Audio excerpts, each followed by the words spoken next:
Hello students, in last lecture we have already seen the types of sentence. In that we have seen assertive sentence, then the second was the imperative sentence, and now we are at the third type, interrogative sentence. त्यामध्ये आपण बघितलं इंटरॉगेटिव्ह sentence म्हणजे काय, कशाने ते follow करतात, कशाने ते एक्सप्लेन करतात किंवा कशाने ते शो करतात ते आपण बघितलं, त्याचे एक्झाम्पल्स आपण बघितले. त्यानंतर आपण बघत होतो दी पार्ट्स ऑफ इंटरॉगेटिव्ह सेंटेन्स. आता इंटरॉगेटिव्ह सेंटेन्सचं स्ट्रक्चर मी तुम्हाला सांगितलं. आता स्ट्रक्चरमध्ये आपण बघितलं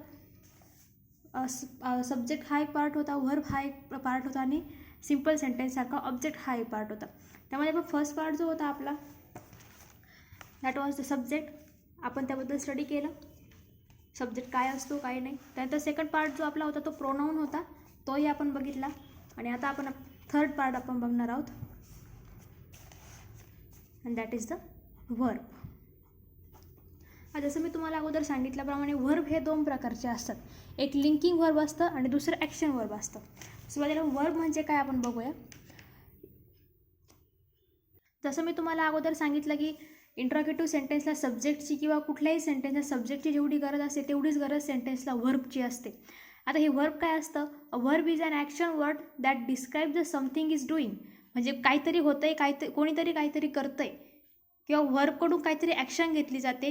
हे डिस्क्राईब करणारा वर्ड म्हणजे काय असतो, व्हर्ब असतं. म्हणजे ते क्रियापद असतं. म्हणजे जिथे काहीतरी क्रिया घडते हे आपल्याला जेव्हा दाखवायचं असतं तेव्हा ती क्रियापदाने दाखवली जाते.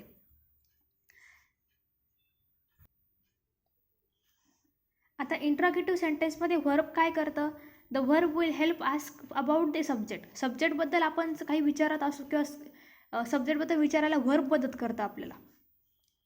म्हणजे आपण व्हर्बने सब्जेक्ट कोण आहे किंवा काय आहे हे आपण फाइंड आउट करू शकतो. किंवा आता ह्या दोन्ही एकमेकांशी रिलेटेड गोष्टी आहेत. सब्जेक्ट जो आहे तो सब्जेक्ट काय करतोय हे व्हर्ब दाखवतं आणि सब्जेक्ट काय हे व्हर्बने शोधता येतं. आता त्यातलं आपण फर्स्ट घेऊया. पहिल्यांदा आपण व्हर्ब काय ते बघूया. A verb is an action word that describes what something or someone doing.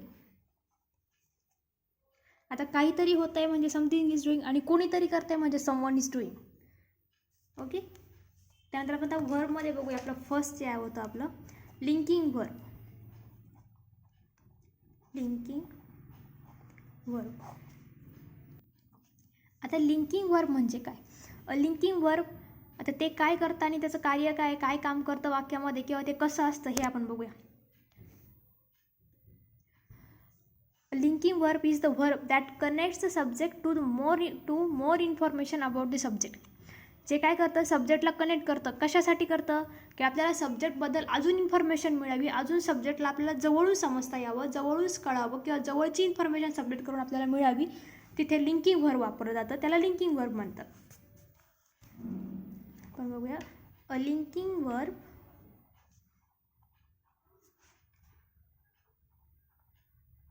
Connects the subject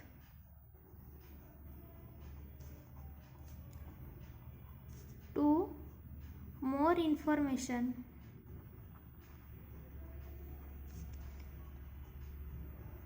about the subject. A linking verb connects the subject to more information about the subject. वाक्य थोडं confusing आहे पण पूर्ण अर्थपूर्ण आहे. Confusing आहे पण अर्थपूर्ण आहे. काय म्हटलंय, a linking verb connects the subject. Linking verb काय करतं, सब्जेक्टला कनेक्ट करतं. कसं करतं, to more information about the subject. काय म्हटलं आपण, a linking verb connects the subject आणि त्यानंतर आपण घेतलं अबाउट द सब्जेक्ट. आता सब्जेक्टबद्दलच आपल्याला इन्फॉर्मेशन पाहिजे आणि कोण हे इन्फॉर्मेशन आपल्याला कोण देतं आहे, लिंकिंग वर्ब देतं आहे. आणि कोणाची देते, सब्जेक्टचीच देतं आहे. म्हणजे बघा सब्जेक्टचीच इन्फॉर्मेशन पण ती आपल्याला जास्त इन्फॉर्मेशन किंवा जवळ इन्फॉर्मेशन पाहिजे त्यासाठी लिंकिंग वर्ब वापरतात किंवा सब्जेक्ट हा लिंकिंग वर्बने कनेक्ट केला जातो. ओके. आता लिंकिंग वर्ब कुठले आहे ते आपण बघूया म्हणजे तुमचं जास्त चांगलं लक्षात येईल. The common linking verbs are is, are, am and any form of the verb to, be, often. These words will begin with question. आता क्वेश्चनमध्ये हे वर्ब आपण जेव्हा लिंकिंग वर्ब जेव्हा वापरतो तेव्हा हे इंट्रोगेटिव्ह सेंटेन्सच्या स्ट्रक्चरनुसार हे नेहमी वर्ब हे वाक्याच्या सुरुवातीलाच येणार. त्याचं एक्झाम्पल आपण बघूया. इंट्रोगेटिव्ह सेंटेन्स पण आहे आणि त्यामध्ये लिंकिंग वर्ब कसं वापरलं आहे ते आपल्याला बघायचं. काय म्हटलं आहे? Am I too early. काय म्हटलं आहे? Am I too early. आता हे जर आपण ॲसर्टिव्ह सेंटेन्समध्ये याला कन्वर्ट केलं किंवा याला ॲसर्टिव्ह सेंटेन्सच्या फॉर्ममध्ये आपण याला कन्वर्ट केलं तर याचं किंवा याला आपण एक प्रकारे याचं उत्तर आपण तयार केलं तर काय होणार आहे? I am too early. हे काय झालं आपलं? Assertive sentence. आणि हा आपला काय झाला? क्वेश्चन म्हणजे इंट्रोगेटिव्ह सेंटेन्स. आता इंट्रोगेटिव्ह सेंटेन्समध्ये सांगितल्याप्रमाणे व्हर्ब हे नेहमी वाक्याच्या सुरुवातीला असतं. मग आता इथे काय? आय ॲम टू अर्ली हे ॲसर्टिव्ह सेंटेन्स झालं आपल्या इंट्रोगेटिव्ह सेंटेन्सचं. मग आता हा आय हा सब्जेक्ट झाला आणि टू अर्ली हे आपलं ऑब्जेक्ट झालं. आता या काय केलं आहे? सब्जेक्टला आणि या ऑब्जेक्टला कनेक्ट केलं आहे. पण कसं केलं आहे? ॲम या लिंकिंग व्हर्बने कनेक्ट केलं आहे. पण कसं केलं आहे? आयबद्दल आपल्याला म्हणजे जो सब्जेक्ट आहे त्याबद्दल आपल्याला अजून इन्फॉर्मेशन मिळते आहे, जास्त इन्फॉर्मेशन मिळते आहे. ओके, म्हणून हे काय झालं आपलं? ॲम हे लिंकिंग वर्ब झालं. तसंच याच्यामध्ये काय म्हटलं आता क्वेश्चनमध्ये? Am I too late. मी खूप लवकर आलो का? असा त्याचा अर्थ होतो. त्यासाठी इथे काय झालं? ॲम हे लिंकिंग वर्ब झालं. पण आता हे वाक्याच्या सुरुवातीला आलं आहे कारण आपल्या इंट्रोगेटिव्ह सेंटेन्सचं स्ट्रक्चर कसं असतं? वर्ब हे सुरुवातीला असतं. आता इथे लिंकिंग वर्ब आहे. आता काही सगळीकडे लिंकिंग वर्ब असेल असं नाही, काही ठिकाणी ॲक्शन वर्ब असतात. ते ॲक्शन वर्ब काय ते आपण एकदा पुढे बघूया. आता इथे ते इंट्रोगेटिव्ह सेंटेन्स जर आपण घेतलं हे ॲम आय टू अर्ली तर इथे आपल्याला ॲम हे वर्ब आहे पण त्यांचं लिंकिंग वर्ब म्हणून कुठे कार्य दिसतंय का? नाही, कारण हे काय आलं? वाक्याच्या सुरुवातीला आहे. तसं जर आपण आता हे ॲसर्टिव्ह सेंटेन्समध्ये कन्वर्ट केल्यानंतर हे काय झालं? I am too early. मग आता याने काय केलं आहे? ह्या आयला लिंक केलं आहे. आय आणि हा जो सब्जेक्ट आहे म्हणजे सब्जेक्ट आणि ऑब्जेक्टला लिंक केलं आहे. कसं केलं आहे? लिंकिंग वर्बने ॲम हे लिंकिंग वर्ब टाकून आपण तिथे त्याला कनेक्ट केलं आहे, लिंक केलं आहे. मग इथे आपल्याला आयबद्दल इन्फॉर्मेशन काय करते? काय मिळते अजून? Too early. म्हणजे हा सब्जेक्ट आणि सब्जेक्टबद्दल आपल्याला अजून इन्फॉर्मेशन मिळाली टू अर्ली. म्हणजे आय एम टू अर्ली म्हणजे लिंकिंग वर्बने इथे आपलं काम केलं आहे. ओके,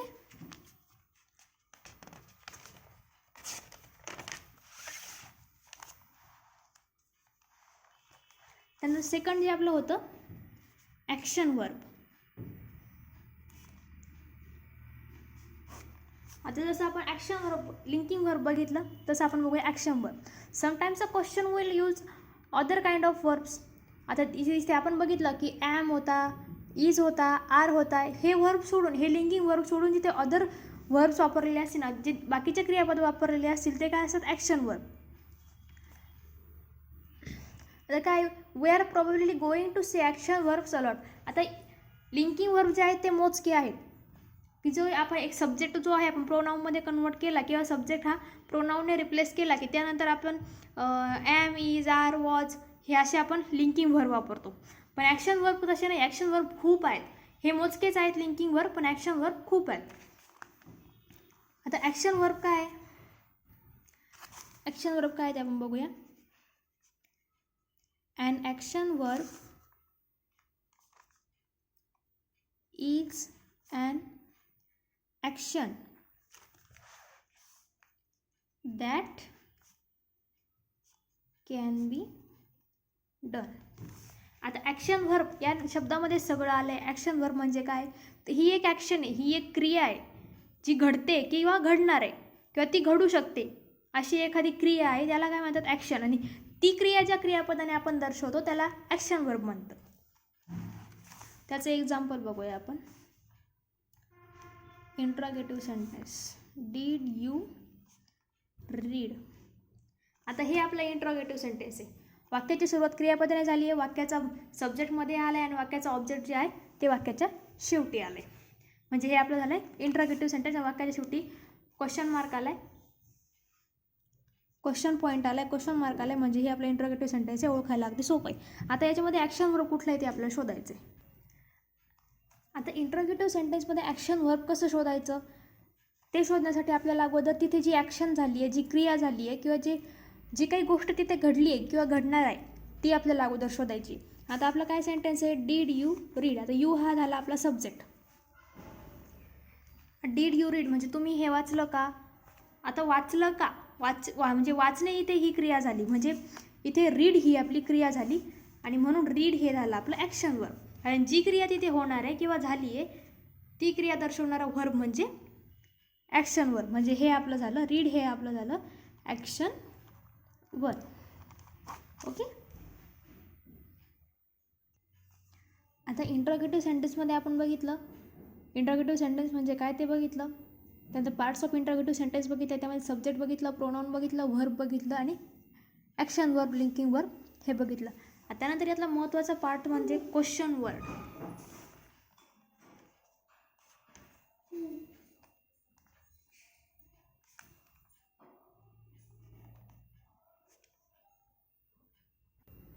आता इंट्रोगेटिव्ह सेंटेन्समध्ये सब्जेक्ट, ऑब्जेक्ट, व्हर्ब बरोबरच महत्त्वाचा असतो तो क्वेश्चन वर्ड. आता इंट्रोगेटिव्ह सेंटेन्समध्ये सगळ्याच not all interrogative sentence will use question word, but they are still very common.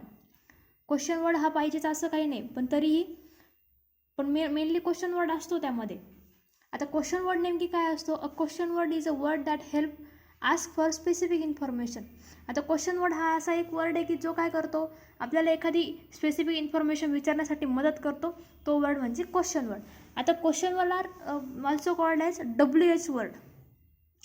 तर WH वर्ड यांना का म्हणायचं की मोस्टली क्वेश्चन वर्ड जे असतात की म्हणजे आपण ज्या वर्डने किंवा ज्या शब्दाने आपण प्रश्न विचारतो, हे जे वर्ड्स असतात ते जनरली इंग्लिशमधले वर्ड जे असतात ते WHने स्टार्ट होणारे असतात, WHने सुरुवात होणारे असतात. त्यात आपण बघूया क्वेश्चन वर्ड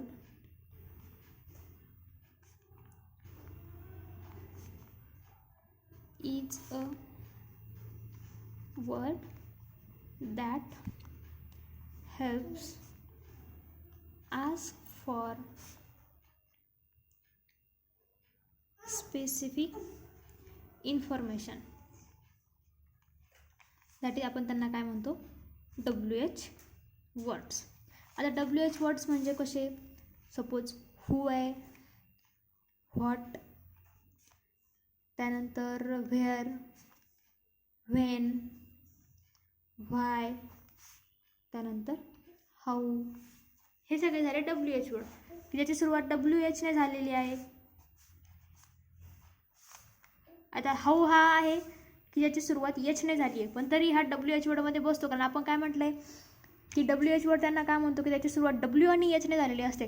WH हे एकत्र यश होतं किंवा H हा सेपरेट असून त्यांनी सुरुवात झालेली असेल तरी तो WH वर्डमध्ये कन्सिडर केला जातो. आता जनरली क्वेश्चन जे असतात, इंट्रोगेटिव्ह सेंटेन्स जे असतात ते यापैकी एका वर्डने सुरू झालेले असतात. त्याचं एक्झाम्पल आपण बघूया. When do you want to go to bed. काय क्वेश्चन आहे आपला, when do you want to go to bed. तर व्हेन म्हणजे कधी, म्हणजे आपला हा झाला WH वर्ड झाला, WH क्वेश्चन झाला आहे की ज्याची सुरुवात आपल्या व्हेनने सुरू केलं आहे आपण, आणि व्हेन हा WHने सुरू होतो. आता हा क्वेश्चन हे ओळखायला आपल्याला अजून सोपं झालं की आपण इथे क्वेश्चन वर्ड हा जो पॉईंट घेतला त्यामध्ये आपण बघितलं की क्वेश्चनची सुरुवात जी आहे ती WH वर्डने म्हणजे क्वेश्चन वर्डने होते. आता इथे क्वेश्चन वर्ड आपला आला आहे व्हेन आणि वाक्याच्या शेवटी आला आहे आपला क्वेश्चन मार्क. ओके, त्यामुळे हे आपलं इंट्रोगेटिव्ह सेंटेन्स आहे, हे आपल्याला माहिती आहे. आता या प्रश्नाचं जे उत्तर आहे ते आपल्याला कोणत्या प्रकारामध्ये मिळणार आहे किंवा कोणत्या फॉर्ममध्ये मिळणार आहे, तर हा WH क्वेश्चनचं आन्सर हे आपल्याला नेहमी ते कदाचित लॉंगही असू शकतं किंवा शॉर्टही असू शकतं किंवा 1-2 सेंटेन्स किंवा त्यापेक्षाही मोठं असू शकतं. पण ज्या क्वेश्चनची सुरुवात आता आपल्याला WH वर्डने होत नाही किंवा व्हेन, व्हाय, व्हॉट अशा वर्डने होत नाही, तर त्या वाक्याची सुरुवात कशी होते, मग त्या वाक्याची सुरुवात जी लिंकिंग वर्बने होते किंवा एखाद्या ॲक्शन वर्बने होते, त्याला आपण काय म्हणतो, यस नो टाईप क्वेश्चन. कारण त्या क्वेश्चनचा आन्सर आपल्याला यस किंवा नो या फॉर्ममध्ये मिळणार असतं, या शॉर्ट फॉर्ममध्ये मिळणार असतं.